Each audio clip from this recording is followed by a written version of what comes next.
Good morning everybody. Welcome to excellent vision polytechnic branch. आज हम नया टॉपिक शुरू कर रहे हैं, that is IEC, industrial electronics and control. Basically इसको हम लोग पावर इलेक्ट्रॉनिक्स के नाम से जानते हैं। और ये इलेक्ट्रिकल इंजीनियरिंग का अगर देखा जाए तो one of the most interdisciplinary course है। क्यों मैं इंटरडिसिप्लिनरी कोर्स कह रहा हूँ इसको?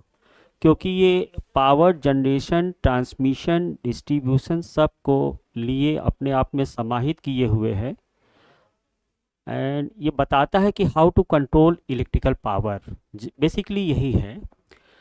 तो हमको ऐसे डिवाइसेस देखने हैं जिससे कि हमको एफिशिएंट पावर कंट्रोलिंग किया जा सके। और पावर कन्वर्जन के लिए भी ये बहुत इंपॉर्टेंट चैप्टर है जो हम इसमें सीखने वाले हैं। How to use power electronic devices और industrial devices to control electrical power efficiently, है ना। तो यही सब चीज़ें बेसिकली हम लोग इसमें जानने वाले हैं। तो चलिए शुरू करते हैं कि what is power electronics, what is industrial electronics, है ना। तो ज़रा इसकी ज़रूरत क्यों पड़ी, थोड़ा हम इसको देख लेते हैं। वाई इंडस्ट्रियल इलेक्ट्रॉनिक्स, हम इलेक्ट्रॉनिक्स इक्विपमेंट का यूज़ क्यों कर रहे हैं, या हम कह सकते हैं कि वाई पावर इलेक्ट्रॉनिक्स। तो देखिए, इलेक्ट्रिकल इंजीनियरिंग में चूँकि आप, जहाँ तक मैं सोचता हूँ कि आप लोग 4th सेमेस्टर के स्टूडेंट हैं, तो आधे इंजीनियर तो बन चुके होंगे। आप लोगों ने मशीन, नेटवर्क, पावर सिस्टम, ये सब काफ़ी ब्रॉडली आप लोगों ने देखा होगा, समझा होगा। और मैं ये मान के चलता हूँ कि इलेक्ट्रॉनिक्स पोर्शन भी आप लोगों ने बहुत अच्छे से समझा होगा। You are student in 4th semester in diploma stream, तो मेरा मानना है कि आपने मशीन वगैरह काफ़ी कुछ पढ़ा होगा। तो पावर इलेक्ट्रॉनिक्स या इंडस्ट्रियल इलेक्ट्रॉनिक्स देखने से पहले मैं आपको पहले बता दूं बेटा कि आपको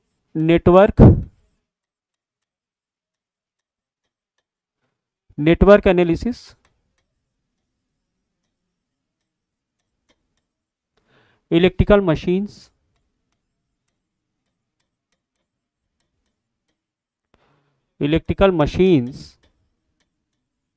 अब मशीन्स में you know very well DC machines and AC machines आप लोगों ने देखा होगा। अब मुझे इतना आइडिया नहीं है कि आप मशीन्स के कहाँ किस लेवल तक पहुँच चुके हैं इस सब्जेक्ट को पढ़ने से पहले। वैसे मशीन्स में अगर देखा जाए तो DC machines and AC machines, और वैसे भी कहा जाता है कि machine is the heart of electrical engineering, है ना। तो ये तो बहुत अच्छे से आना चाहिए। उसके साथ इसके concept network analysis, basic electrical engineering में भी आप लोगों ने बहुत कुछ पढ़ा होगा, डीसी एनालिसिस, एसी एनालिसिस। और अगर नहीं पढ़ा है या कुछ डाउट है, डप्ट है, तो मैंने अभी बेसिक इलेक्ट्रिकल इंजीनियरिंग पे एक वीडियो लेक्चर्स बना दिया है, आप लोग उसकी मदद ले सकते हैं। दूसरा, इलेक्ट्रिकल मशीन्स में मैंने ट्रांसफार्मर को इंक्लूड नहीं किया है, लेकिन ट्रांसफार्मर भी एक तरह से आना चाहिए। ट्रांसफार्मर को इलेक्ट्रिकल मशीन्स में अगर इंक्लूड नहीं किया है तो आप एज ए मशीन स्टूडेंट आपको पता होना चाहिए कि transformer is not an electrical machines, लेकिन ट्रांसफार्मर भी आना चाहिए। ट्रांसफार्मर, है ना, transformer is a static device. इन सब कॉन्सेप्ट को लेते हुए अभी तक आप लोगों ने जितना कुछ पावर सिस्टम में पढ़ा है, पावर सिस्टम, है ना, जितना कुछ आप लोग पढ़ चुके हो उसको रिवाइज रखना, वो सब बहुत काम आने वाले हैं। तो पावर इलेक्ट्रॉनिक्स पढ़ने से पहले ये सारे थिंग्स आने चाहिए। पावर इलेक्ट्रॉनिक्स, अगर इसमें कमांड अच्छा है, मेरा कहने का मतलब कि अगर ये सब चीज़ें आपकी अच्छी हैं तो पावर इलेक्ट्रॉनिक्स के कॉन्सेप्ट बेटर क्लियर होंगे, है ना। तो अगर कुछ डाउट है या एवरेज स्टूडेंट हो तो अपने आप को स्ट्रांग बनाओ। कहीं पे अगर आपको रिवीजन की ज़रूरत है तो एक बार रिवीजन कर लेना बेटा। वैसे तो मैं कुछ फंडामेंटल्स बना के ही चलूँगा ही, लेकिन अगर एक रिवीजन रहेगा तो एक अच्छा नॉलेज आप गेन करने वाले हो पावर इलेक्ट्रॉनिक्स या इंडस्ट्रियल इलेक्ट्रॉनिक्स के सब्जेक्ट में। क्लियर? बुक्स बेसिकली जो इसके लिए अच्छी किताबें आती हैं, बुक्स मैं रिकमेंड करूँगा doctor PS Bhimra, PS Bhimra, और या एक बुक आती है MH राशिद की, बहुत अच्छी किताब है, MH राशिद। कॉम्पिटिटिव लेवल पे लोग इस पे ज़्यादा जाते हैं, PS भीमरा पे, लेकिन अभी आप सेमेस्टर के हिसाब से पढ़ो। बुक्स ये रिकमेंडेड बुक्स हैं, MH राशिद और PS भीमरा, ये बहुत अच्छी किताबें हैं। लेकिन इतना वादा करता हूँ कि अगर आप मेरे हिसाब से पढ़ेंगे तो आपको किसी बुक्स की ज़रूरत नहीं पड़ेगी। मैंने भी अब टीचर क्या काम करता है, टीचर आपको कई किताबों का संगम उठा के दे देता है ना। तो अगर टीचर का सहयोग लोगे तो आप एक तरह से 4-5 किताबें पढ़ लोगे, और अगर रेफरेंस बुक में जाना है तो ये दोनों किताबें अच्छी मानी जाती हैं पावर इलेक्ट्रॉनिक्स के पावर पॉइंट ऑफ व्यू से। दूसरी चीज़ मैं यहाँ पे ये कहना चाहूँगा कि ये इंटरडिसिप्लिनरी कोर्स है,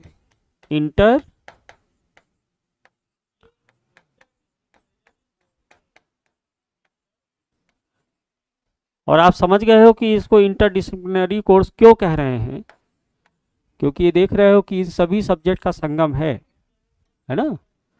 तो as a power electronics, as a industry में जाओगे तो इन सब चीज़ों की ज़रूरत पड़ेगी ना, और इसको यूज़ करने के लिए, इसको अप्लाई करने के लिए आपको ये सब चीज़, ये आपके बेस है, इनको मजबूती दो। बेस मजबूत होगा तो इमारत भी अच्छी बनेगी।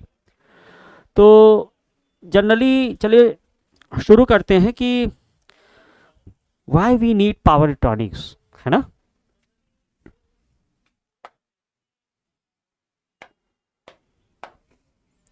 Y we need power electronics, इसकी ज़रूरत क्यों पड़ी। तो बेसिक सिनारियों में अभी तक आप लोगों ने इलेक्ट्रिकल इंजीनियरिंग में क्या सीखा है, आप लोगों ने सीखा है जनरेशन, आपने इलेक्ट्रिकल एनर्जी का जनरेशन किया, जनरेशन के बाद आपने इसी इलेक्ट्रिकल एनर्जी को क्या कर दिया, ट्रांसमिशन किया। बेसिकली यही कर रहे हो ना।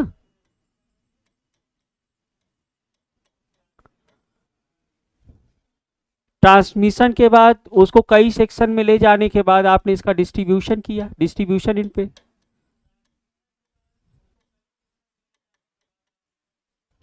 और डिस्ट्रीब्यूशन के बाद उसी पावर का आपने यूटिलाइजेशन किया।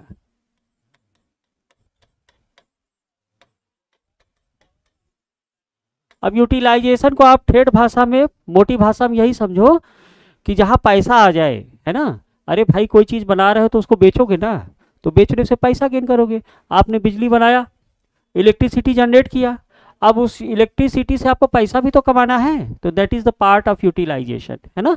तो utilization generally as a electrical engineer आपको ये सारे काम कराने पड़ते हैं। आप जनरेशन कैसे करते हो, जनरेशन कैसे कहते हो, जरा देखिएगा generation.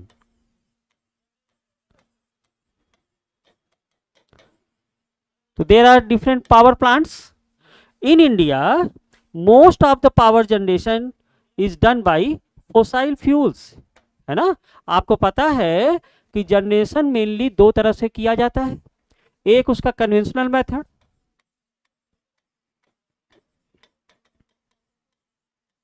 Conventional and non conventional.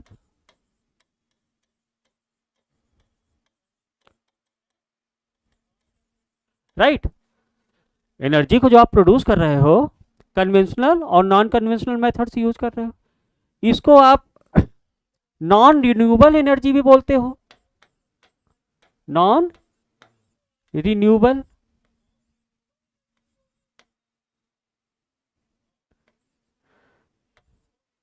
और इसको आप रिन्यूएबल एनर्जी रिसोर्सेज बोलते हो, बोलते हो ना।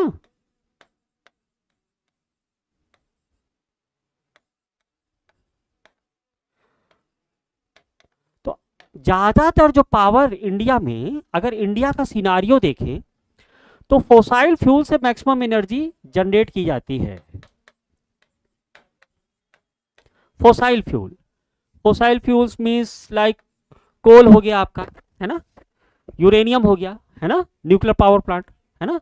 तो 85 to 86% of electrical energy generation is done by fossil fuels, और उसमें भी कौन से, आपके कोल से।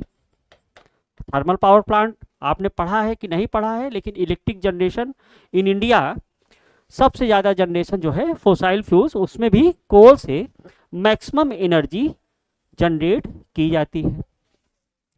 86 to 87%, 85 to 86% आप कह सकते हैं। उसके बाद जो इंडिया का सिनारियो है न्यूक्लियर पावर प्लांट से, आप मान के चलिए कि 6 to 7% आप न्यूक्लियर एनर्जी जनरेट करते हो, न्यूक्लियर एनर्जी जनरेट करते हो, and rest of the form of energy is, rest of energy that is 10%, 10 to 15% आप कह दीजिए। ये इसके लिए आप अदर मेथड जैसे गैस टरबाइन पावर प्लांट लेते हो आप, हाइड्रो इलेक्ट्रिक पावर प्लांट है आपके, है ना, उसके बाद कुछ रिन्यूएबल सोर्सेज भी होंगे। तो इस तरह से आप एनर्जी को जनरेट कराते हैं। तो सपोज दैट मैं एक सिनारियो लेता हूं इलेक्ट्रिकल एनर्जी का, इलेक्ट्रिकल एनर्जी का एक सिनारियो लेता हूं।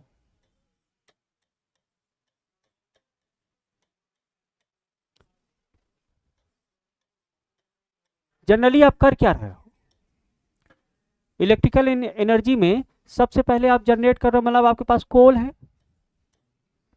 आपके पास कोल है, उस कोल को आप बॉयलर में ले जा रहे हो, बॉयलर में कोल को बर्न करा रहे हो एट हाई टेम्परेचर, उस टेम्परेचर से आप टरबाइन को चला रहे हो, ठीक ना। तो कोल से जो एनर्जी गई वो कहाँ पे गई, टरबाइन पे गई, ठीक। टरबाइन से वही एनर्जी कहाँ पे गई, आपके जनरेटर पे गई।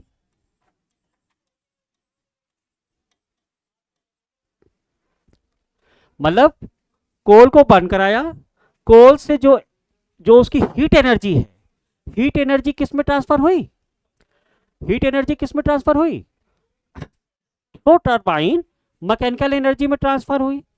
यहाँ पे मैकेनिकल एनर्जी, टरबाइन क्या काम करता है, एनी फिजिकल एनर्जी को मैकेनिकल एनर्जी में ट्रांसफर कर देगा। जनरेटर क्या काम करेगा, जनरेटर जो है मैकेनिकल एनर्जी को इलेक्ट्रिकल एनर्जी में ट्रांसफर कर देगा। यहाँ पे इलेक्ट्रिकल एनर्जी मिल गया आपको, ठीक। इलेक्ट्रिकल एनर्जी में ट्रांसफर होने के बाद इसका आप क्या कराते हो, ट्रांसमिशन कराते हो, यही तो कर रहे हो। ट्रांसमिशन कराने के बाद इसका डिस्ट्रीब्यूशन कराते हो,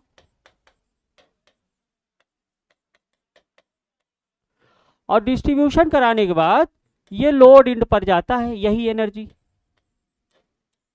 लेकिन अगर आपको ध्यान हो,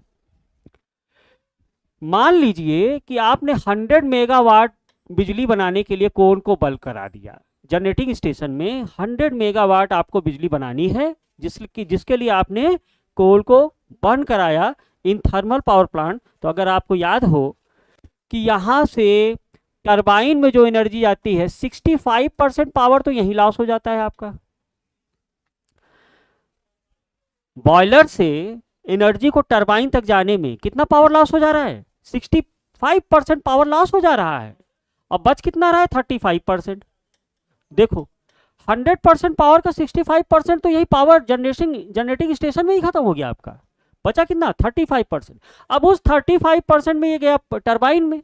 अब टरबाइन से और जनरेटर के बीच में भी कुछ लॉसेस होंगे, बिल्कुल होंगे। टरबाइन से पावर जाएगा जनरेटर पे, जनरेटर से जाएगा आपका ट्रांसमिशन, ट्रांसमिशन ड्यूरिंग डिस्ट्रीब्यूशन और लोड तक पहुंचने में आपका कुछ पावर लॉस यहां पर भी हो जाएगा, ट्रांसमिशन और डिस्ट्रीब्यूशन इन पर। तो फाइनली ऐसा देखा गया है कि लोड पे जो पावर पहुंचता है ना वो 16 से 17% के बीच पहुंचता है। मींस ये है कि अगर आप 100 मेगावाट यहां बना रहे हो, 100 मेगावाट यहां बना रहे हो, तो लोड सिनारियो तक प्रैक्टिकली ये देखा गया है कि लोड सिनारियो तक जो पावर पहुंच रही है वो 16 से 17% बच रही है। बाकी पावर कहाँ गया? बाकी पावर तो लॉस्ट हो गया ना। आप चाहोगे कि इतना पावर वेस्ट हो जाए? As a electrical engineer 1 megawatt बनाने में जरा जाके किसी पावर प्लांट इंजीनियर से पूछो कि कितनी एनर्जी, कितनी ऊर्जा और कितने मटेरियल, कितनी कॉस्ट की जरूरत पड़ती है। लाखों करोड़ों रुपए 1 मेगावाट बिजली बनाने में खर्चा हो जाता है बेटा, है ना। और आप अपनी आंखों के सामने 65% 70% बिजली का लॉस कर रहे हो, है ना। तो ये बात एज ए इलेक्ट्रिकल इंजीनियर आपके दिमाग में बैठनी चाहिए कि हमको एनर्जी को सेव करना है। अब वो सेव कैसे करेंगे? आप ये भी जानते हो कि यूरेनियम की लाइफ कितनी है। अगर एक सिनारियो देखिए, न्यूक्लियर पावर प्लांट से आप मान लो बिजली बना रहे हो, तो यूरेनियम की लाइफ अप्रोक्सीमेटली 50 ईयर्स है, 50 ईयर्स, 50 ईयर्स, ठीक ना।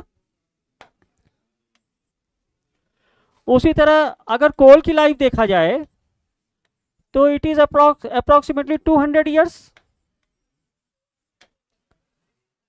यानी कि मोटा मोटा अगर हम देखें कि आफ्टर 200 ईयर्स अगर एवरेज लाइफ निकाली जाए तो 200 ईयर्स के बाद तो हमारे पास कोई फोसाइल फ्यूल्स होगा ही नहीं। तो उस समय कैसे बिजली बनाओगे? अब ये बात की बात है कि उस समय क्या होगा, उस समय क्या होगा। लेकिन अभी मान लीजिए by using fossil fuels, by using some conventional method अगर आप बिजली बना रहे हो, तो अगर आप 100% इनपुट में दे रहे हो, ये आपका पावर सिस्टम है, इसमें आप 100 मेगावाट बना रहे हो, तो लोड इन पे कितना पहुंच रहा है? लोड इन पे केवल 16 से 17 मेगावाट पहुंच रहा है बेटा। बाकी का जो एनर्जी है, बाकी का जो एनर्जी सिनारियो है वो लॉस हो जा रहा है। यानी अगर इनके बीच में अगर आप रेशियो निकालिए तो 16 मान लीजिए, तो 16 पंजे 16 96 6:1 इनके बीच का क्या है?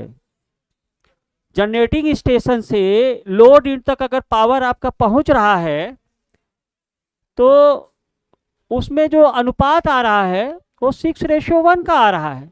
यानी लोड इन पे केवल 1/6 पार्ट आपका पावर का, एनर्जी का 1/6 पार्ट आपका बच रहा है, अब बाकी एनर्जी आपकी लॉस हो जा रही है। So why we use power electronic devices. हम इतना तो कर सकते हैं ना कि इस एनर्जी को सेव कर लें, इस एनर्जी को सेव कर लें। अब वो एनर्जी सेव कैसे होगी? एनर्जी सेव ऐसे होगी कि भाई आप लॉसेस कम कर दो, डिवाइसेस के लॉसेस कम कर दो। अब कुछ भी करना पड़े, आप ऐसे डिवाइसेस यूज करो कि जो ये सिनारियो बन रहा है पावर ट्रांसमिशन डिस्ट्रीब्यूशन में, जो आप रिले सर्किट ब्रेकर लगा रहे हो, जो उसमें भी लॉसेस हो रहे हैं, वो लॉसेस आप कम कर दो। इसका सबसे बेस्ट एग्जांपल मैं आपको ये बताता हूं। आप लोगों ने डीसी मोटर पढ़ लिया होगा, डीसी मोटर आपने पढ़ा कि नहीं पढ़ा? देखो डीसी मोटर, मैं एक छोटा सा एग्जांपल लेता हूं डीसी मोटर का।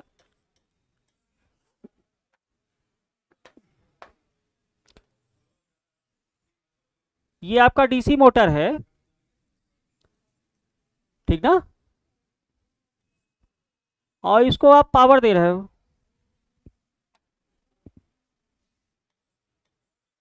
मैं आर्मेचर वगैरह आर्मेचर रेजिस्टेंस वगैरह नहीं दिखा रहा हूं इसमें। हमारा मेन मोटो ये है कि ये इलेक्ट्रिकल सप्लाई से, डीसी सप्लाई से आपने पावर दिया, और मान लीजिए कि इस डीसी मोटर की जो स्पीड है वो 1000 आरपीएम है, 1000 आरपीएम है।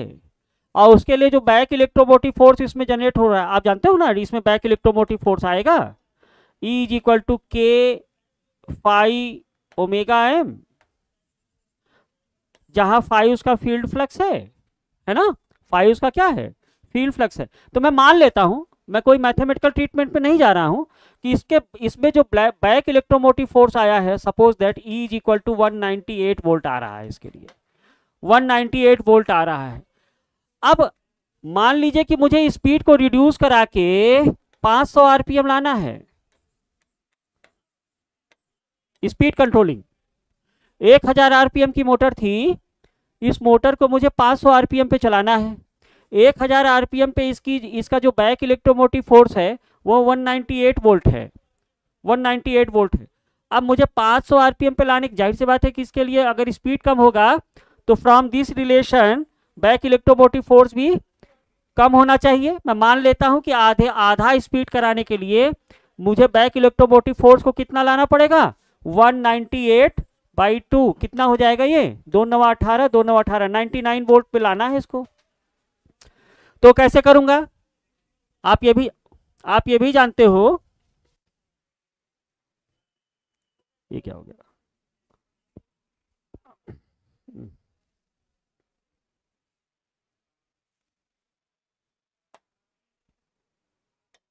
क्या हो गया ये,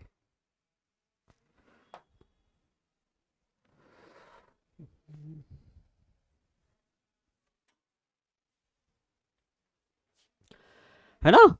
तो स्पीड कंट्रोलिंग आप जानते हो, मैं थोड़ा सा अगर आपको आइडिया दे दूं, ओमेगा एम जब आप लिखते हैं तो कैसे लिखते हैं, V minus IA RA plus R external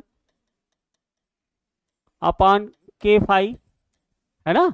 अब न्यूमरेटर आपका क्या होता है, आर्मेचर कंट्रोल, और डिनोमिनेटर आपका क्या होता है, फील्ड कंट्रोल। तो मान लीजिए कि उसमें मैं R एक्सटर्नल लगा देता हूं, R एक्सटर्नल लगा देता हूं, यानी मैंने क्या किया, इसकी स्पीड को कम कराने के लिए मैंने यहां पे एक एक्सटर्नल रेजिस्टेंस लगा दिया, ये R एक्सटर्नल लगा दिया। स्पीड कंट्रोलिंग आप जानते हो, जो न्यूमरेटर वाला जो टर्म होता है यह आर्मेचर कंट्रोल कहलाता है, अगर आपको ध्यान हो तो, आर्मेचर कंट्रोल। और जो डिनोमिनेटर वाला टर्म होता है ये फील्ड कंट्रोल कहलाता है। तो below the base speed armature control कराते हैं।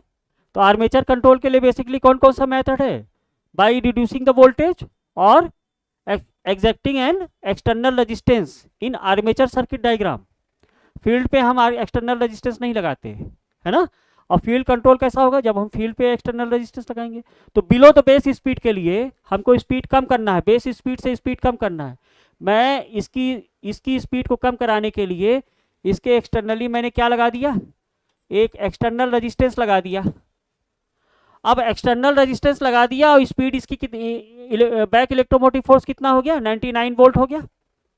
स्पीड इसकी 500 आरपीएम हो गई, स्पीड इसकी कितनी आ गई, 500 आरपीएम आ गया। तो ये जो एक्सटर्नल रेजिस्टेंस हमने यहाँ पे लगाया है, इससे कुछ एडवांस I² R लॉस हो गए ना, I² R लॉस होंगे ना।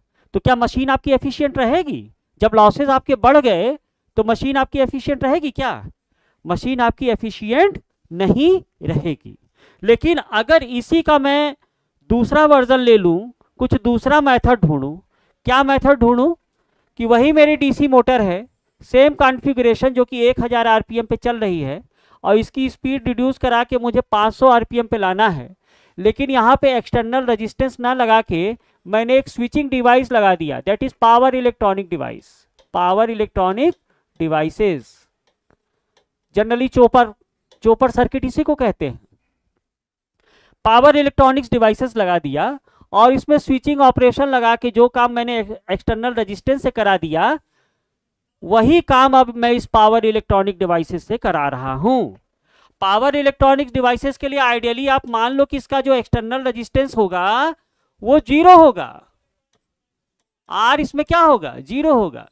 अगर किसी पावर इलेक्ट्रॉनिक डिवाइस में, अभी से दिमाग में बैठा लो, अगर किसी पावर इलेक्ट्रॉनिक डिवाइस में अगर उसमें रेजिस्टेंस आ रहा है तो ये उसके लिए अभिशाप है। पावर इलेक्ट्रॉनिक्स डिवाइस का मतलब ही यही है कि उसका रेजिस्टेंस कम से कम होना चाहिए। तो ऐसा डिवाइस, ऐसा पावर इलेक्ट्रॉनिक डिवाइस जिसमें ज्यादा रेजिस्टेंस आ रहा है, वो किसी काम का नहीं है, उसको फेंको, मारो गोली उसको।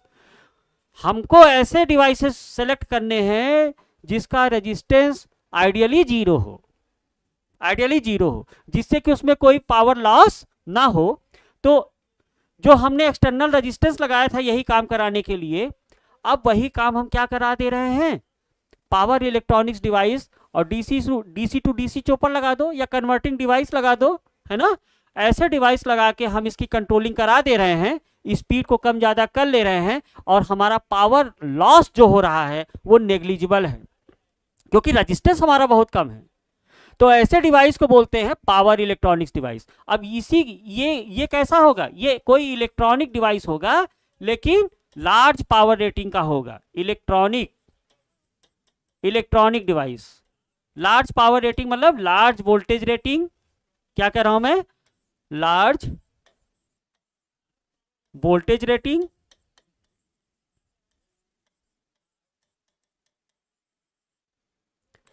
Large current rating,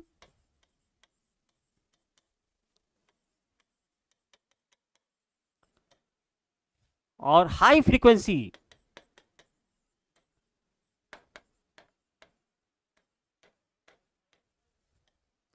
high frequency.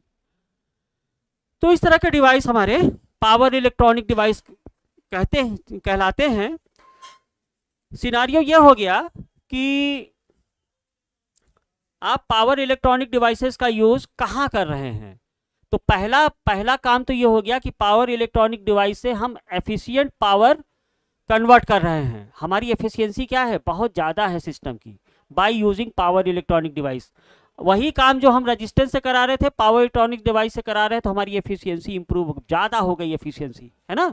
और बल्क पावर डिस्ट्रीब्यूट हम लोग कर रहे हैं, तो लॉसेस बहुत कम है, लॉसेस बहुत कम है, so that size of the machine वो भी तो कम हो गई ना। अरे भाई, जितनी बड़ी मशीन, जितना ज्यादा लॉसेस उतनी बड़ी मशीन, आप ऐसे समझो, है ना। तो size of the machine decrease कर जाएगी। अगर आपको याद हो पुराने जमाने का अगर फैन रेगुलेटर आप देखते होगे, पुराने जमाने के फैन रेगुलेटर समझ रहे हो ना, जो पंखा की स्पीड को रेगुलेट करता है, घरों में जो लगा रहता है, दैट इज फैन रेगुलेटर, है ना। तो फैन रेगुलेटर पहले के जमाने के देख लो और आज के जमाने के फैन रेगुलेटर देख लो, है ना। पहले के जमाने के जो फैन रेगुलेटर लगे होते थे उसमें रेजिस्टेंस का यूज ज्यादा किया जाता था, रेजिस्टेंस कॉइल ज्यादा किया जाता, यूज ज्यादा किया जाता था, है ना। तो उसके हिसाब से उसका साइज भी ज्यादा था क्योंकि लॉसेस ज्यादा थे। अब उसी की जगह आपने एसी वोल्टेज रेगुलेटर ले लिया, है ना। Fan regulator AC voltage regulator होता है, वो एसी को एसी में कन्वर्ट करता है, फिक्स्ड एसी को वेरिएबल एसी में कन्वर्ट करता है। तो साइज उसका कम हो गया क्योंकि लॉसेस बहुत कम है ना। तो ये सब चीजें इंपॉर्टेंस हैं by studying the power electronic devices, है ना। तो what is the definition of power electronics. Power electronics को आप कैसे डिफाइन करोगे। पावर इलेक्ट्रॉनिक्स, पावर इलेक्ट्रॉनिक्स, तो देखिए क्या लिखता हूं मैं, ध्यान से समझिएगा। Power electronics, power electronics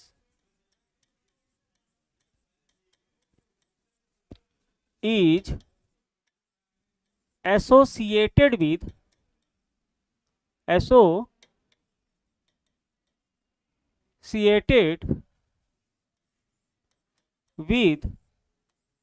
efficient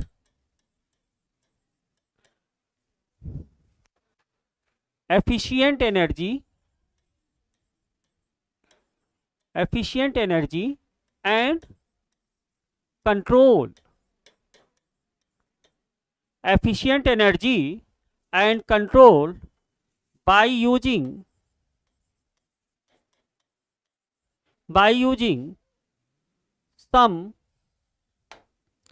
some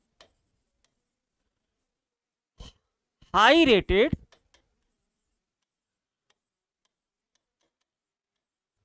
high rated semi conductor device,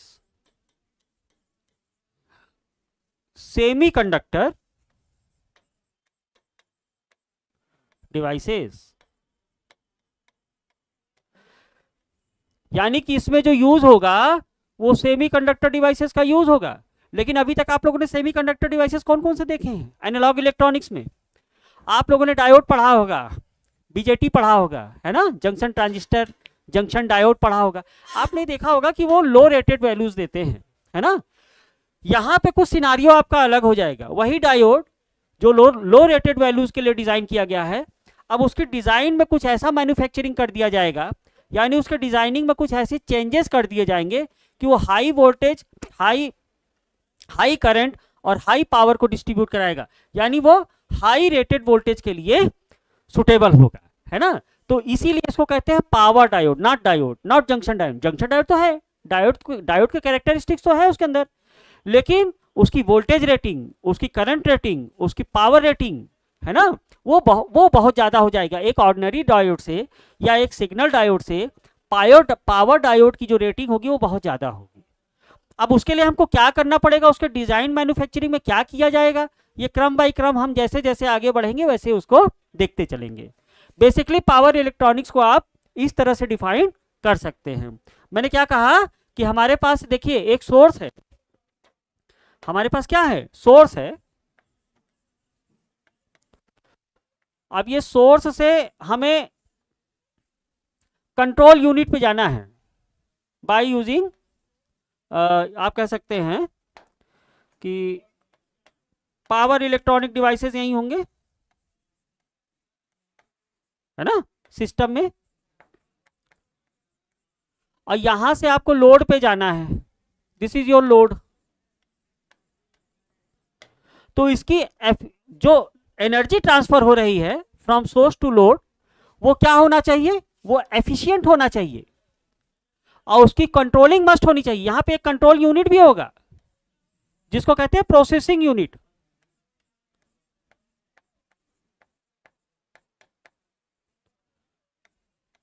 processing unit, इस प्रोसेसिंग यूनिट से हमको लार्ज पावर ट्रेवल कराना है। तो अगर आपसे कहा जाए कि पावर इलेक्ट्रॉनिक्स का यूज क्या है, पावर इलेक्ट्रॉनिक्स की डेफिनेशन क्या है, तो इससे आप सीधे बोलो कि एफिशिएंट एनर्जी को ट्रांसमिट कराना बाय यूजिंग सेमीकंडक्टर डिवाइस या पावर डिवाइस। इसी को आप क्या बोलोगे, पावर डिवाइस।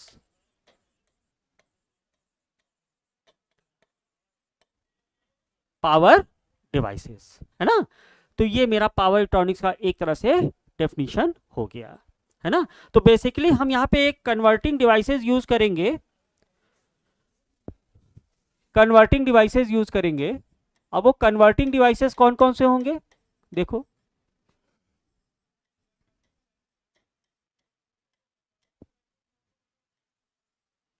इसके लिए आप लोग एक ब्लॉक डायग्राम बना लो इस तरह से।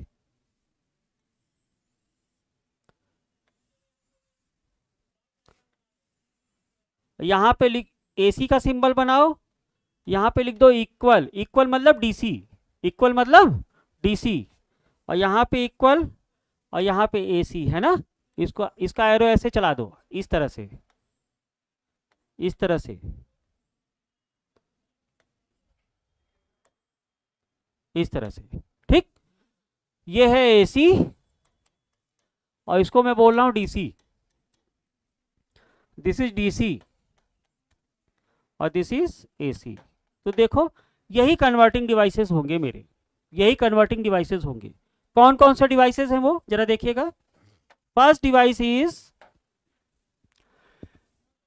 देखो इसको देखो, इसको देखो, AC to DC converter, AC to DC converter.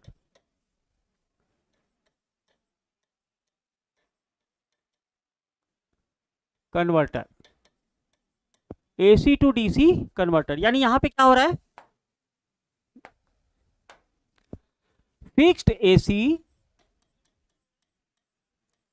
Fixed AC किस में कन्वर्ट हो जाएगा, वेरिएबल डीसी में।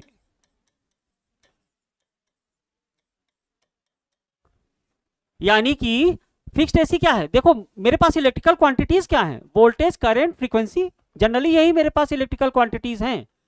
तो जाहिर सी बात है कि यहाँ पे फिक्स्ड वोल्टेज या फिक्स्ड करंट या फिक्स्ड फ्रीक्वेंसी का सिग्नल होगा मेरे पास।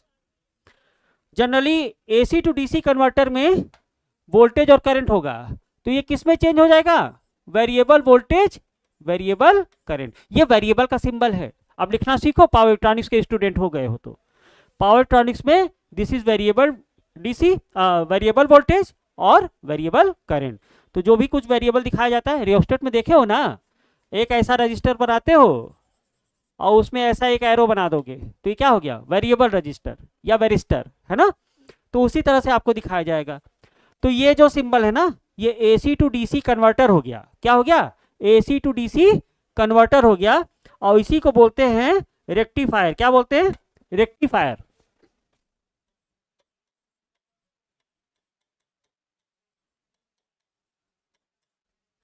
Rectifier.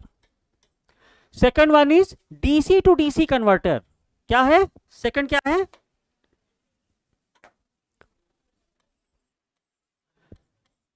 DC to DC converter. इसको बेसिकली चोपर भी कहते हैं आप लोग। क्या कहते हैं, चोपर सर्किट यही होता है। ये फिक्स्ड डीसी को वेरिएबल डीसी में कन्वर्ट कर देगा। जनरली इसको क्या बोलते हैं, चोपर। क्या बोलेंगे, चोपर। चोपर, चोपर सर्किट हम लोग देखेंगे। डीसी टू डीसी कन्वर्टर ये क्या करेगा, फिक्स्ड डीसी को किस में कन्वर्ट कर देगा, वेरिएबल डीसी में। फिक्स्ड डीसी को वेरिएबल डीसी में। That device is called DC to DC converter और chopper. DC to DC converter और चोपर, यानी ये हो गया रेक्टिफायर। इसको मैं कह रहा हूं रेक्टिफायर। ये जनरली कहलाएगा chopper. DC to AC converter क्या कहलाएगा, इसको बोलते हैं इन्वर्टर। क्या बोलेंगे, inverter.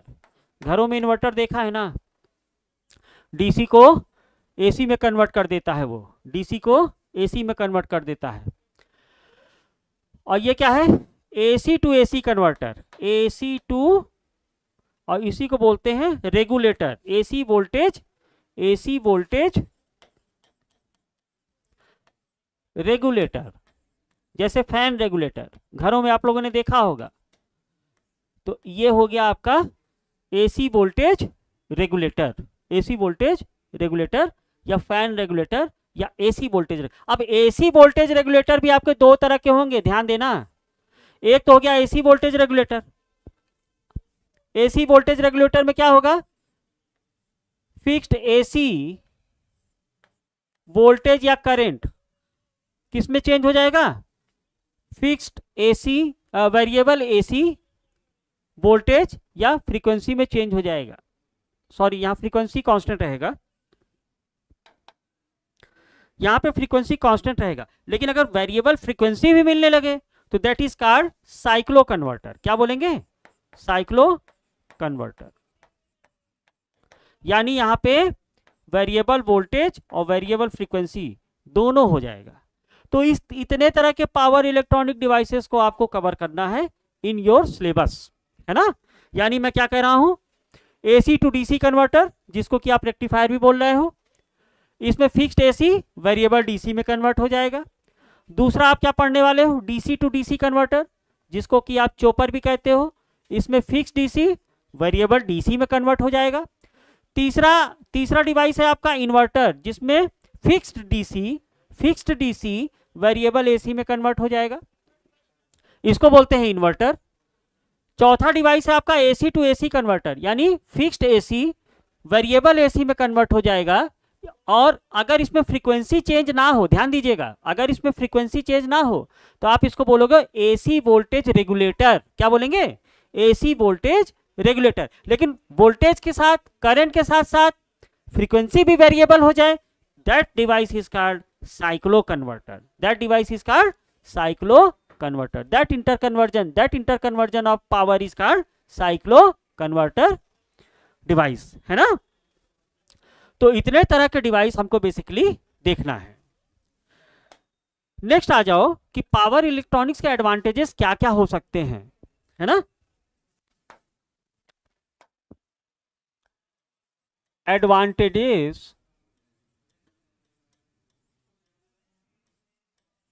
Advantages of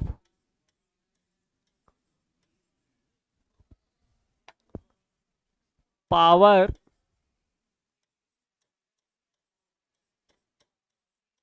electronics device.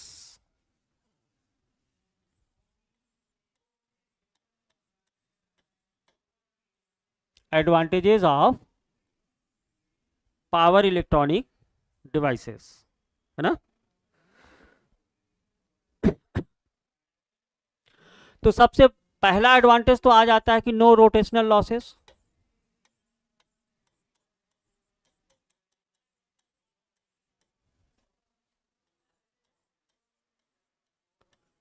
Because power electronic device are since static device है ना. पावर इलेक्ट्रॉनिक डिवाइस कैसा है, स्टैटिक डिवाइस है, तो इसमें कोई रोटेशनल लॉसेस तो होंगे नहीं.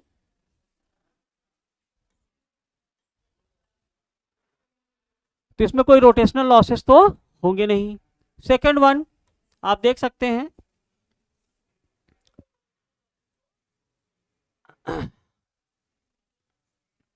क्या कह सकते हैं हम,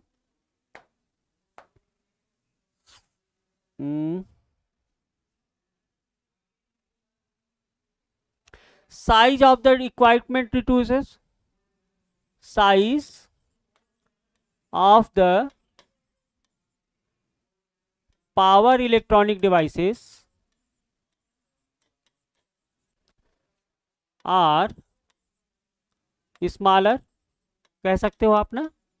Why? क्योंकि आप जानते हो कि heat generation in power electronic devices is बहुत कम होगा. उसी तरह टेम्परेचर इफेक्ट,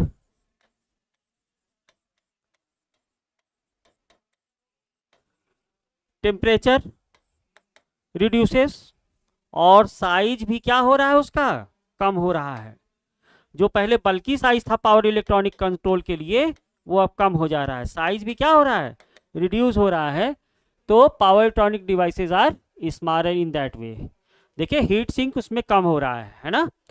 क्यों कम हो रहा है आप ये भी जान लो, ये भी एक इसका एडवांटेज है.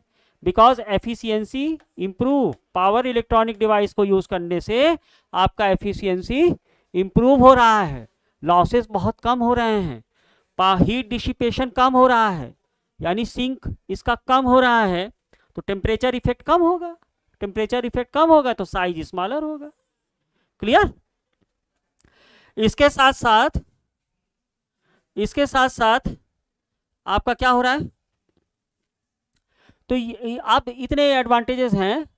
बाकी तो इसके एडवांटेज इंटरडिसिप्लिनरी में मोटर कंट्रोल, जितने भी इक्विपमेंट है, लाइट कंट्रोल और थर्मल इक्विपमेंट, वेरियस इक्विपमेंट, ये सब आप सबकी कंट्रोलिंग आप किससे कर रहे हो, by using power electronic devices से आप कर रहे हैं.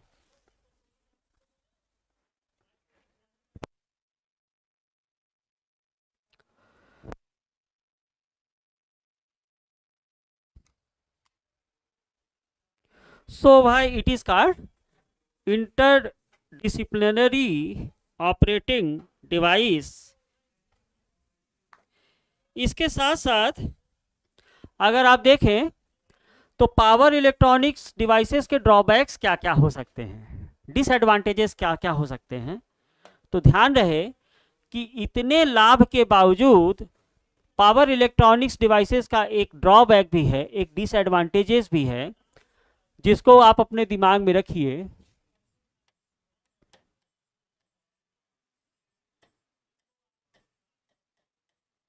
क्या डिसएडवांटेजेस हो सकता है? तो सबसे बड़ा डिसएडवांटेजेस तो इसका ये हो गया कि ये हार्मोनिक कंटेंट करता है, यही एक सबसे बड़ा ड्रॉबैक है इसका। हार्मोनिक्स कंटेंट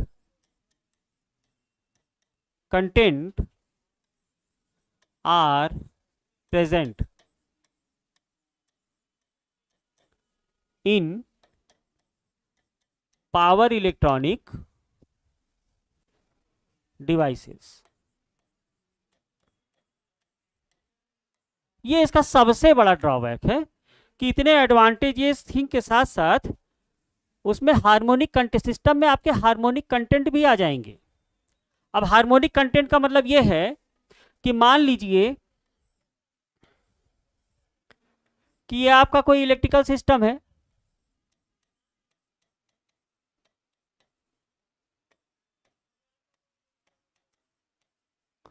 अब आप इसमें आपने साइनोसॉइडल वोल्टेज दे दिया, V T is equal to V M sine omega T, ठीक ना। मान लीजिए कि इसको मैं इस तरह से बनाऊं, सिंगल यूनिट ना बना के दो तरफ दिखा दूं।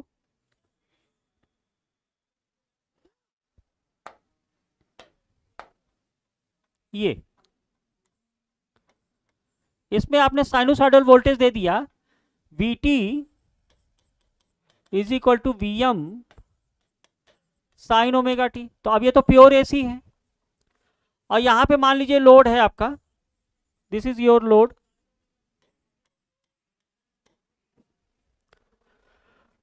तो इस प्योर साइनोसॉइडल वेव से जो सिस्टम में, जब भी सिस्टम में कोई करंट जाएगी तो वो नॉन साइनोसॉइडल होगी। जो इसमें इंस्टेंटेनियस करंट जाएगा वो आपका नॉन साइनोसॉइडल होगा।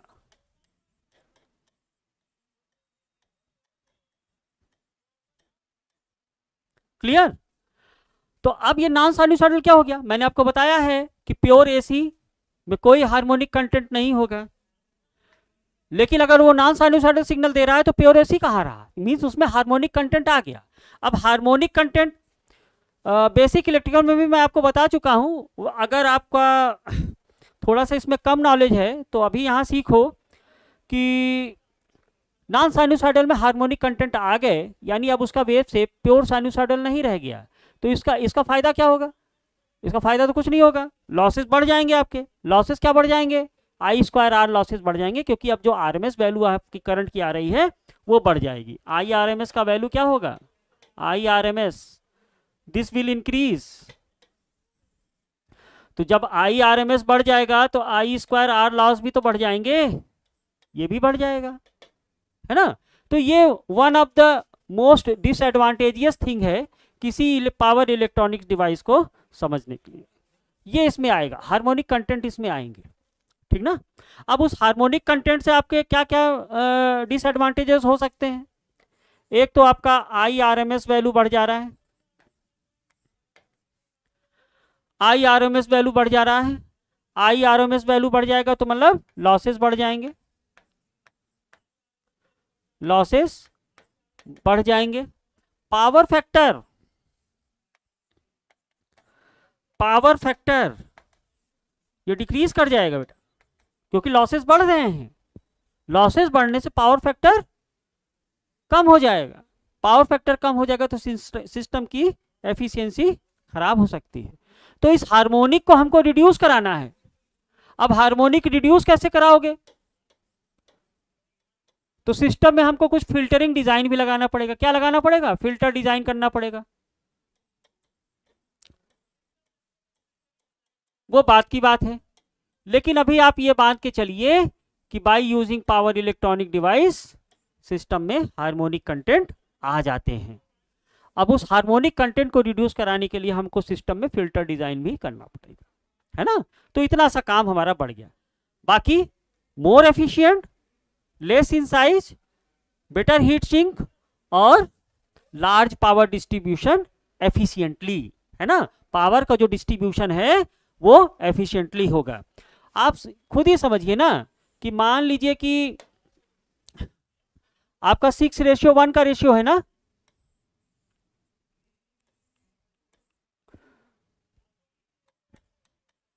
ये आपका लोड है, ये आपका सोर्स है, तो इसमें 6:1 आ रहा था ना। अगर आपने यहाँ पे 1 किलोवाट बिजली बचा ली, लोड साइड पे आपने 1 किलोवाट बिजली बचा ली, तो इसका 6 गुना टरबाइन पे बिजली सेविंग हो जाएगी। आप समझ रहे हैं इस चीज को? तो यही सब काम हमको कराना है by using power electronics devices, whether it is chopper, whether it is rectifier, whether it is inverter और whether it is AC voltage controller, है ना। और इसकी सहायता से हम पावर फैक्टर को इंप्रूव भी करा सकते हैं by using some FACTS devices.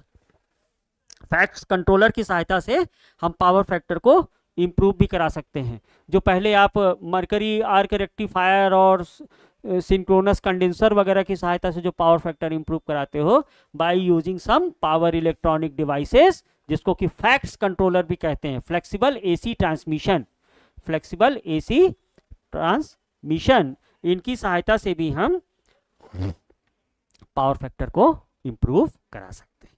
अब हार्मोनिक कंटेंट थोड़ा देखिएगा, ये आपको हर आगे चल के बहुत इसमें जरूरत पड़ेगी। तो हार्मोनिक कौन कौन से हो सकते हैं? तो इसके लिए जनरली हार्मोनिक को जो कैटेगराइज किया गया है,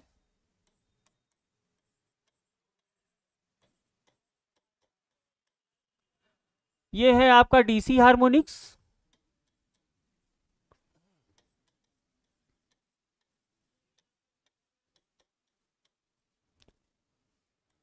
और दूसरा है आपका AC harmonics.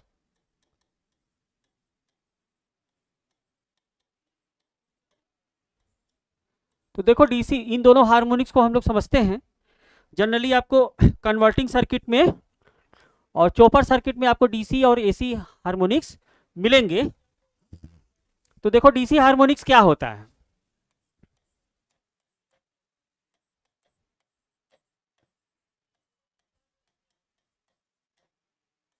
DC harmonics, suppose we have to consider full wave rectifier ना, एनालॉग इलेक्ट्रॉनिक्स में आप लोगों ने पढ़ा होगा फुल वेव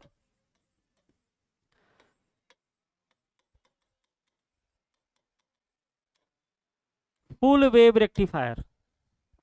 अब फुल वेव रेक्टिफायर क्या हुआ, ये देखो, आपको जो आउटपुट सिग्नल मिलता है वो कुछ ऐसा मिलता है ना, मैं रफली बना दे रहा हूं, इस तरह से मिलता है। ये वेरिएबल डीसी है, not pure DC.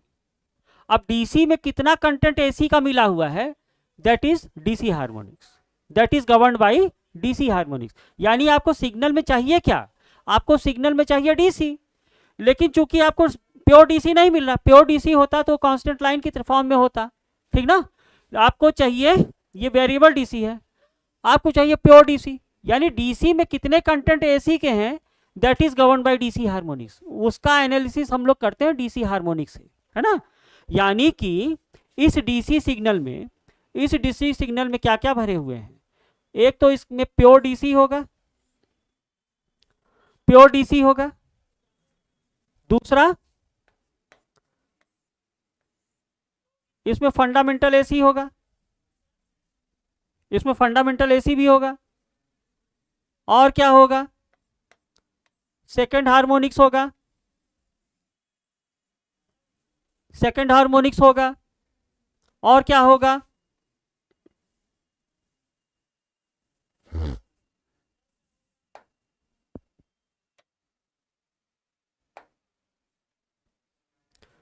Third harmonics भी होगा,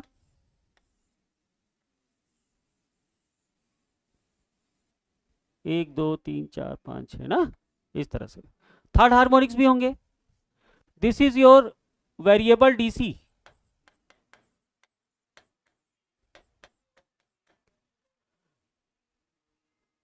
ये फिक्स डीसी है,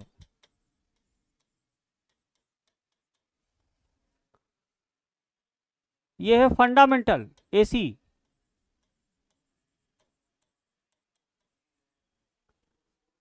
ये second harmonics,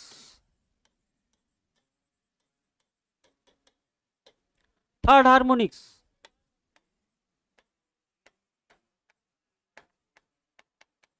and so on. इस तरह के हमको हार्मोनिक्स वेव्स मिलेंगे। आप लोगों ने फूरियर सीरीज पढ़ा होगा, तो इन हार्मोनिक्स वेव्स को रिड्यूस कराने के लिए क्या करते हो, आप लोग मैथमेटिक्स में पढ़े होंगे, आप लोगों ने फूरियर सीरीज पढ़ा होगा। ये वेव्स कैसे हैं, पीरियोडिक वेव्स है ना। तो फूरियर सीरीज क्या कहता है, फूरियर सीरीज ये कहता है कि any periodic wave form can be reduced into constant plus sinusoidal and cosinusoidal wave form, है ना।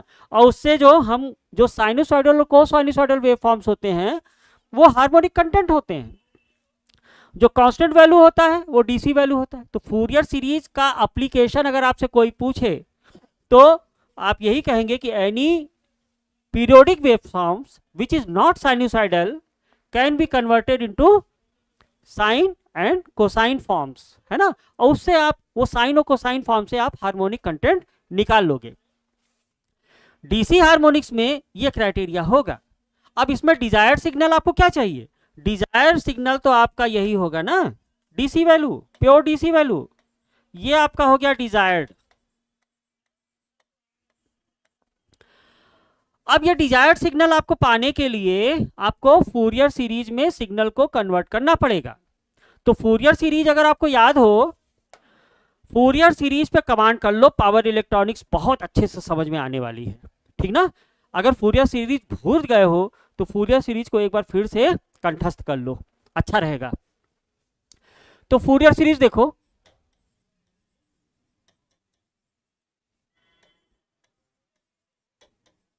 फूरियर सीरीज क्या कहता है, यही वेव फॉर्म जो डीसी हार्मोनिक्स में मिल रहे हैं आपको, इसको आप ऐसे लिख सकते हो ना, एफ टी या वी टी, वोल्टेज सिग्नल लिया है मैंने, तो V T is equal to A naught plus summation of n is equal to 1 to infinity A n cos n omega naught T plus B n sine N omega naught T. यही तो, ऐसे ही तो लिखते हो, या इसी को आप लिखते हो, इसी को आप लिखते हो A naught plus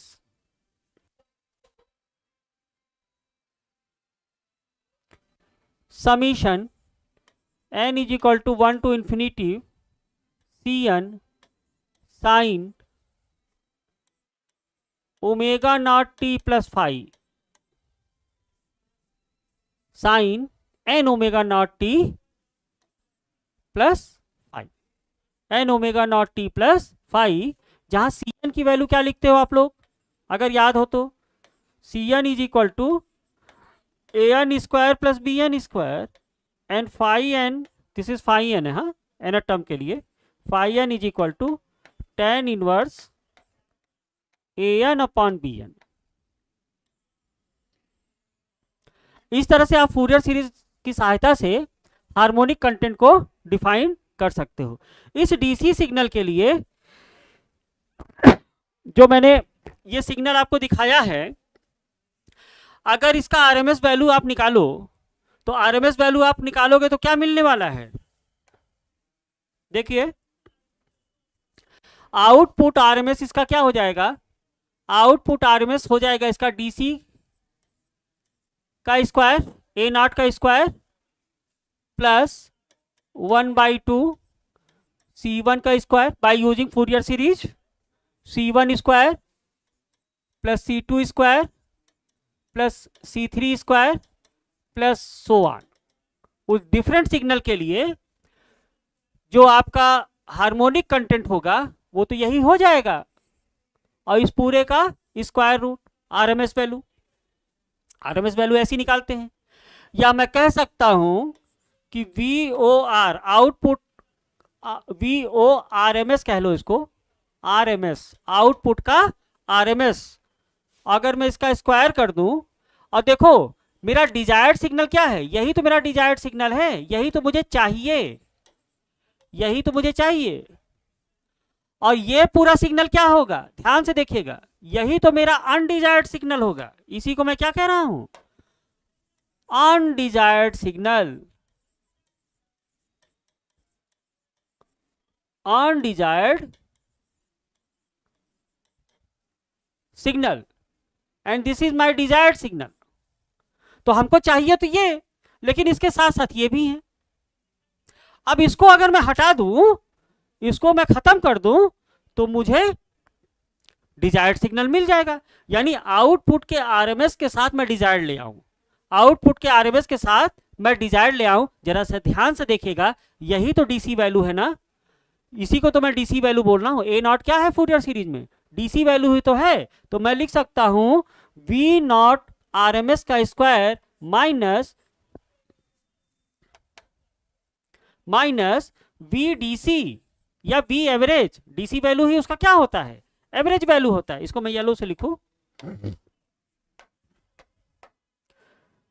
we DC का स्क्वायर इज इक्वल टू, और इस पूरे सिग्नल को मैं मान लू वी, क्या मान लेता हूं, VOH, voltage due to harmonic content, जो कि अनडिजायर्ड सिग्नल है। तो यही VOH के बराबर नहीं हो जाएगा, VOH का स्क्वायर, VOH का स्क्वायर। तो अनडिजायर्ड हार्मोनिक सिग्नल VOH का स्क्वायर इज इक्वल टू हो जाएगा VORMS का स्क्वायर माइनस VDC का स्क्वायर। इस पूरे का अगर मैं यहां से स्क्वायर हटा दूं, देखिए यही मुझे क्या दे देगा, यही दे देगा VOH is equal to VORMS का स्क्वायर माइनस VDC का स्क्वायर, और इस पूरे का क्या हो जाएगा, स्क्वायर रूट। अब मेरा डिजायर्ड सिग्नल क्या है, डिजायर्ड सिग्नल क्या है, VDC है। डिजायर्ड सिग्नल क्या है, VDC है या V एवरेज वैल्यू है। तो दोनों पक्षों में VDC से आप डिवीजन कर दो, तो ये हो जाएगा VOH upon VDC is equal to क्या मिल जाएगा बोलो तो, ये हो जाएगा VORMS अपॉन VDC माइनस 1, और इस पूरे का स्क्वायर रूट। ठीक ना, यही कहलाता है, अगर वोल्टेज फॉर्म में है तो इसी को मैं कहूंगा वोल्टेज रिपल फैक्टर। क्या बोलेंगे इसको, डीसी हार्मोनिक के लिए यही इसका क्या होगा, voltage ripple factor, voltage ripple factor. यानी कि ये देखो इसका रेशो क्या कर रहा है, आउटपुट अनडिजायर्ड सिग्नल में डीसी, किसी डीसी सिग्नल में, किसी डीसी वोल्टेज में कितना कितना अनडिजायर्ड हार्मोनिक कंटेंट है, that is defined by their voltage ripple factor, that is defined by their voltage ripple factor. इसको आप ऐसे भी कह सकते हो कि VOH अपॉन V एवरेज या VDC, VDC is equal to, ये जो VORMS है ये आउटपुट का टोटल RMS वैल्यू है ना, इंक्लूडिंग फंडामेंटल। क्योंकि फंडामेंटल तो नहीं चाहिए आपको डीसी हार्मोनिक्स में, आपको तो केवल प्योर डीसी चाहिए, तो फंडामेंटल एसी सिग्नल भी इसमें आएगा। तो ये आउटपुट का पूरा RMS वैल्यू आ गया। तो इसको आप लिख सकते हो VRMS। ध्यान से समझना, ये सब छोटी छोटी चीजें हैं लेकिन बच्चे गलती करते हैं। और ये डीसी वैल्यू को आप V एवरेज वैल्यू भी लिख सकते हो, इस पूरे का स्क्वायर भी तो होगा -1, और इस पूरे का क्या हो जाएगा, अंडर रूट। इस पूरे का क्या हो जाएगा, अंडर रूट। तो यही मेरा कहलाता है वोल्टेज रिपल फैक्टर। अब वोल्टेज रिपल फैक्टर को आप कैसे डिफाइन करोगे, देखो what is VRF, voltage ripple factor. ये आपको मिला आउटपुट अनडिजायर्ड अपॉन VDC, यानी किसी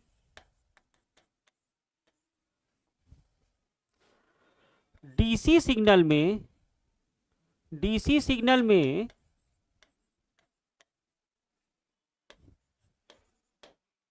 कितना अनडिजायर्ड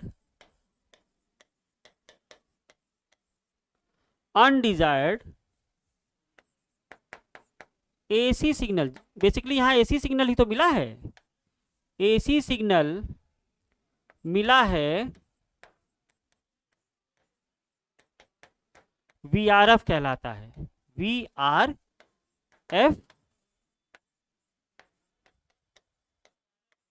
कहलाता है।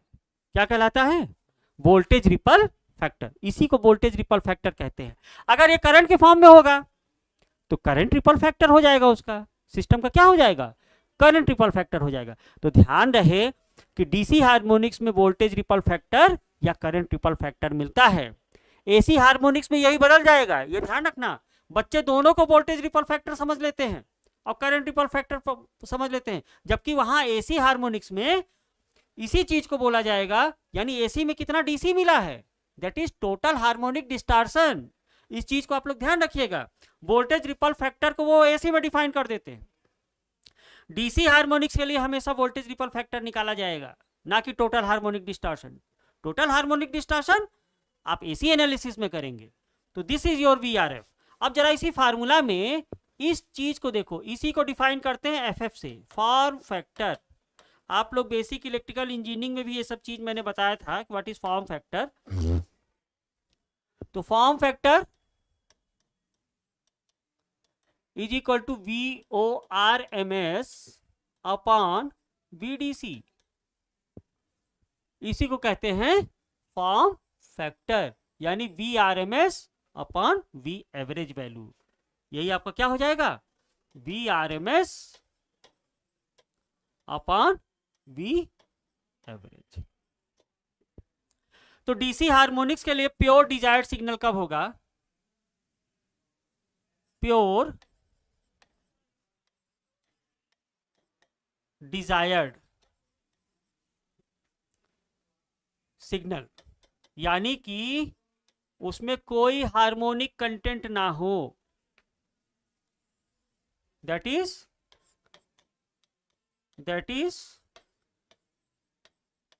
No harmonics, no harmonics. तो नो हार्मोनिक्स के लिए क्या हो सकता है? देखो, VORMS को VDC के बराबर होना पड़ेगा कि नहीं होना पड़ेगा? एक कंडीशन तो ये आ जाएगी, ये कंडीशन पूछ लेता है, VORMS VDC के बराबर होगा। दूसरा, फॉर्म फैक्टर कितना होगा? फॉर्म फैक्टर की वैल्यू अगर 1 हो जाए, एग्जैक्टली फॉर्म फैक्टर की वैल्यू क्या हो जाए? 1 हो जाए, और वोल्टेज रिपल फैक्टर कितना हो जाए? 0 हो जाए, तो मैं कहूंगा कि उस सिस्टम में कोई डीसी हार्मोनिक्स के कंटेंट बिल्कुल नहीं है, सिस्टम हार्मोनिक्स फ्री है। सिस्टम मेरा क्या है? हार्मोनिक्स फ्री है। इसी प्रकार अगर सिस्टम में भी हार्मोनिक्स है तो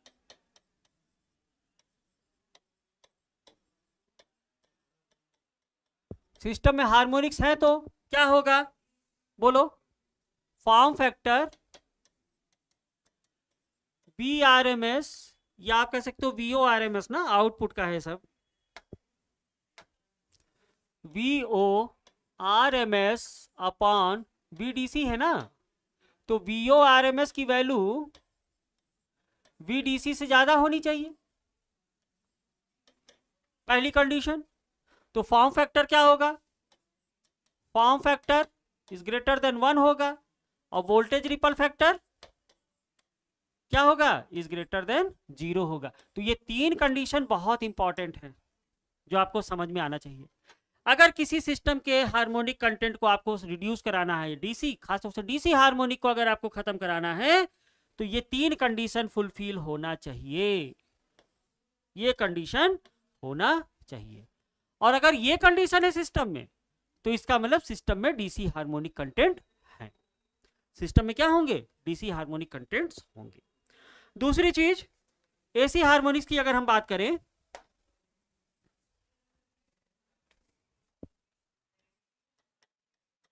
एसी हार्मोनिक्स। तो देखिए एसी में क्या होगा, मान लीजिए कि आपके पास जो एसी वेव है वो प्योर साइनोसॉइडल वेव नहीं है, कुछ रेक्टेंगुलर फॉर्म का है, कुछ रेक्टेंगुलर फॉर्म का है। तो बाय फूरियर सीरीज एनालिसिस इस वेव को आप कैसे डिफाइन कर सकते हो, एक तो इसका प्योर डीसी होगा, एक इसका फंडामेंटल होगा, फंडामेंटल होगा ना, एक वो सिग्नल होंगे जिसमें सेकंड हार्मोनिक के कंटेंट होंगे,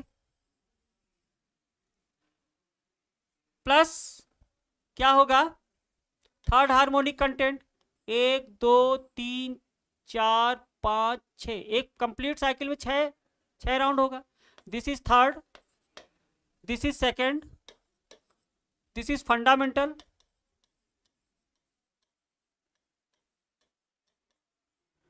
this is pure DC and so on.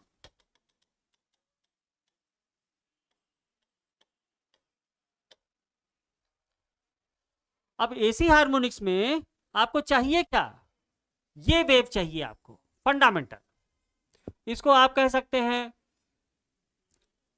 A1 ना, फंडामेंटल एसी, फंडामेंटल वोल्टेज या फंडामेंटल करंट V1 कह सकते हो आप लोग, या VO1।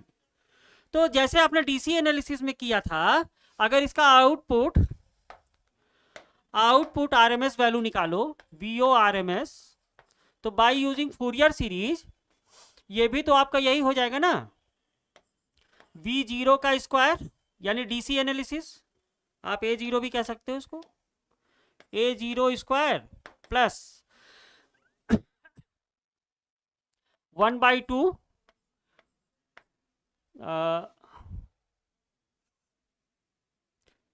C1 प्लस C2 होता है ना, C1 क्या हो जाएगा, C1 ही रख दो, V1 square plus V2 square plus so on, इस तरह से आ जाएगा ये, जहां पे ये क्या है, डीसी वैल्यू है, प्योर डीसी। और हमारी डिजायर्ड सिग्नल अब क्या होगा एसी के केस में, फंडामेंटल वोल्टेज। तो यही तो फंडामेंटल वोल्टेज है, V1 is equal to VO1, इसको आप कह सकते हो VO1 VO2 and so on. तो VO1 जिसकी फ्रीक्वेंसी f है, VO2 जिसकी फ्रीक्वेंसी 2f हो जाती है, VO3 third harmonic content frequency 3f हो जाएगी, यही तो हार्मोनिक का मतलब है। तो आपका desired signal in this case ये फंडामेंटल वोल्टेज है, बाकी ये डीसी वैल्यू और undesired signal 3f frequency 4f frequency, ये सब आपके कैसे सिग्नल हो जाएंगे, अनडिजायर्ड सिग्नल हो जाएंगे। तो जब आप इसको सॉल्व करोगे तो ये आपका आ जाएगा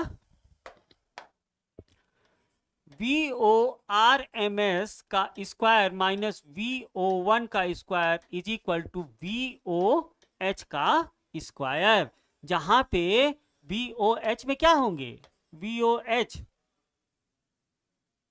इसमें आपके आ रहे हैं A0 का स्क्वायर प्लस 1/2 VO2 का स्क्वायर, VO3 का स्क्वायर एंड सो ऑन, ये वाले सिग्नल, इसको आपने क्या मान लिया है, VOH, क्योंकि अब जरूरत आपको VO1 की है, ठीक ना, अब जरूरत आपको VO1 की है। तो बहुत ध्यान से देखिएगा, मैं इसको ऐसे भी लिख सकता हूं कि VOH और VO1 से डिवीजन कर दीजिए दोनों तरफ, VO1 ये किसके बराबर हो जाएगा, ये हो जाएगा VORMS अपॉन VO1 का स्क्वायर माइनस 1, इस पूरे का अंडर रूट। ध्यान दीजिएगा, इसी को कहते हैं एसी हार्मोनिक्स में THD, क्या बोलते हैं, THD।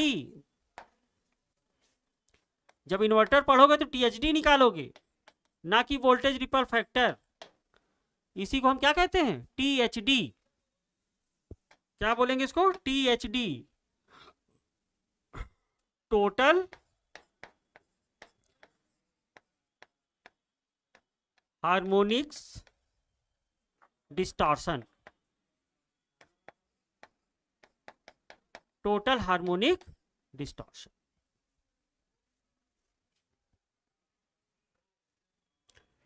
और इसको बोलते हैं 1/g। इसका नाम क्या होगा, देखो ध्यान नहीं आ रहा है। 1/g, देखो दिमाग से उतर रहा है। Total harmonic distortion, I think distortion factor होता है ये। दिस इज डिस्टॉर्शन फैक्टर, ठीक ना। ये क्या हो जाएगा 1/g, तो VOH अपॉन VO1, क्या कह रहा हूं मैं, VOH upon VO1 is equal to VORMS upon fundamental. VORMS upon VO1 इस पूरे का स्क्वायर -1, और इस पूरे का क्या है अंडर रूट। तो ये जो रेशियो मिला है ना, ये जो रेशियो मिला है, इसी को कहते हैं टोटल हार्मोनिक डिस्टॉर्शन। इसी को हम कह रहे हैं total harmonic distortion. Power electronics फार्मूलों का खेल है। अगर इसके सारे फार्मूले आपने समझ लिए, आपको सारे फार्मूले याद हैं, तो पावर इलेक्ट्रॉनिक्स में कभी गलतियां नहीं होंगी। लेकिन ये फार्मूला डिराइव करने के लिए हमको सर्किट एनालिसिस आना चाहिए, और वोल्टेज, करंट, इंडक्टर, कैपेसिटर का सही से सेंस समझ में आना चाहिए। इतना तो आपको पता होगा कि इंडक्टर और कैपेसिटर एक दूसरे के अपोजिट होते हैं, अपोजिट निर्णय लेते हैं। वो करंट इंड्यूस डिवाइस है तो वोल्टेज इंड्यूस डिवाइस है, आप लोगों ने अब तक एक्सपीरियंस ले लिया होगा। तो इस तरह से आपको पावर इलेक्ट्रॉनिक्स ये पढ़ना होगा, जहां पे इसी को बोलते हैं टोटल हार्मोनिक डिस्टॉर्शन। यानी टीएचडी को आप कैसे डिफाइन कर रहे हो, THD is defined as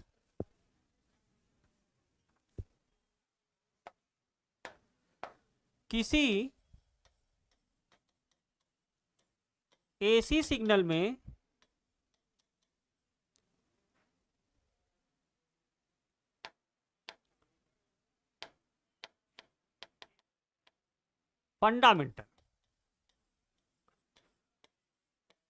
fundamental AC signal में कितना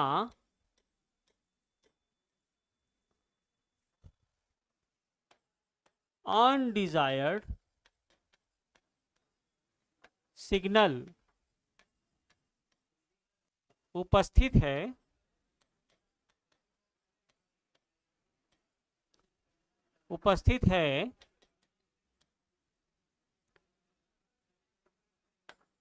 सिस्टम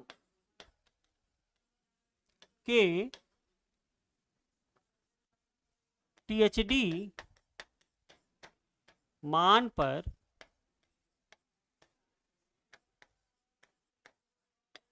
निर्भर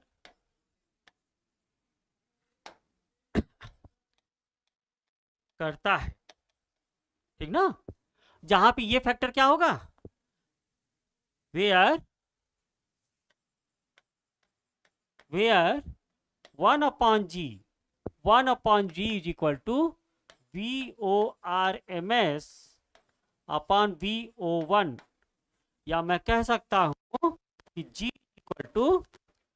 equal to VO1 upon VORMS, और इसी G को कहते हैं डिस्टॉर्शन फैक्टर। क्या बोलेंगे इसको, डिस्टॉर्शन फैक्टर, डिस्टॉर्शन DF, इसी क्या बोलेंगे, distortion factor.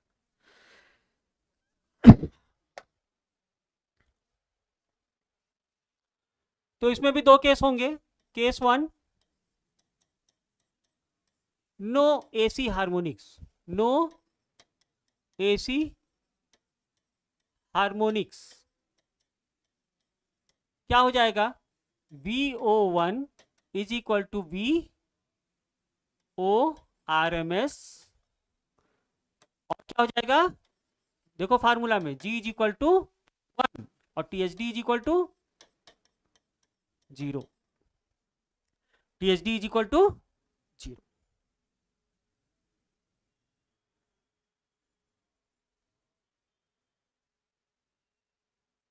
1 by G, sorry 1 by G is equal to 1 by G is equal to, तो जी इज इक्वल टू 1 आएगा, T H D is equal to 0 आएगा। लेकिन अगर केस 2 देखो with harmonics,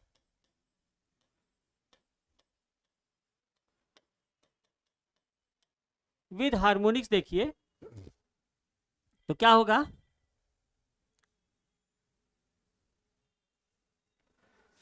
VORMS is greater than V01, है ना, VORMS is greater than V01। G is equal to क्या होगा, G इज लेस देन 1 होगा, G इज लेस देन 1 होगा, और THD की वैल्यू क्या होगी, THD की वैल्यू ग्रेटर देन 0 होगी, THD की वैल्यू क्या होगी, ग्रेटर देन 0 होगी। देखिए THD क्या है, THD is equal to 1/g² -1 ही तो है, तो G इज लेस देन 1, G की वैल्यू कम हो रही है, तो G की वैल्यू कम हो रही तो THD आपका बढ़ रहा है, ग्रेटर देन 0 हो जाएगा, है ना। तो सिस्टम में अगर ये कंडीशन आ रही है, ये condition, there is no harmonics, no AC harmonics presents, where G is distortion factor और THD is total harmonic distortion. Inverter पढ़ोगे तो इसकी ज्यादा जरूरत पड़ेगी, और कन्वर्टर वगैरह पढ़ोगे तो वोल्टेज रिपल फैक्टर और फॉर्म फैक्टर की जरूरत पड़ेगी। इस चीज का ध्यान रखना, बेस बना लो। और अगर किसी सिस्टम, ध्यान रहे कि अगर की वैल्यू 0 से 1 की तरफ जा रही है तो सिस्टम में हार्मोनिक कंटेंट होंगे। At G is equal to 1 पे, at G is equal to 1 पे सिस्टम में कोई हार्मोनिक कंटेंट नहीं होगा। तो ये तो रही power electronics, goal of power electronics, उसके एडवांटेजेस और डिसएडवांटेजेस। डिसएडवांटेजेस में यही एक सबसे बड़ा ड्रॉबैक्स है कि इसमें हार्मोनिक कंटेंट आता है, फिल्टर डिजाइन करना उसके लिए जरूरी हो जाता है।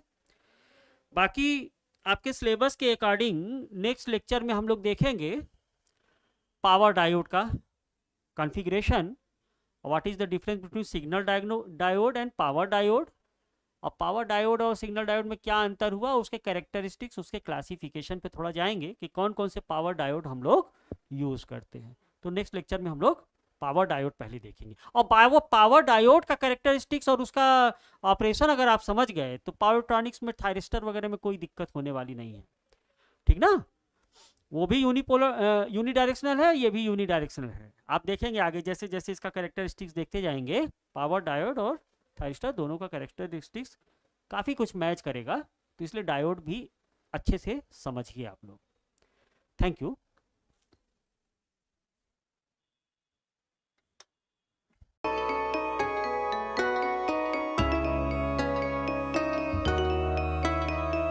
Excellent Vision Technical Academy. Excellent Vision online app Google Play Store से download. Branch office plot number 198, house number 504 by 398. Mobile 945495100370802452228960528475.